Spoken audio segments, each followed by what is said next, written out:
राम राम सारे भैया ने यो अपना सुशील भाई दू दिया है। और यो टेंशन मत फोन चलाना रहता ना मेरे तो बात करी भाई।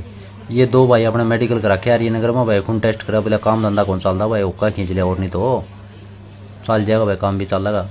राजा जी शक्तियों का उपयोग कर रहे हो। फिर डॉक्टर साहब ने भाई चाय मंगा ली, घराली जा रही थी चंदेड़, राजू याद आया भाई। मैं बोले चिंता ना करो डॉक्टर साहब अभी ले जा घराली चाह। डॉक्टर साहब राजी हो गया, अभी तरला खुश हो गया, बोले राजू चाह ले दी।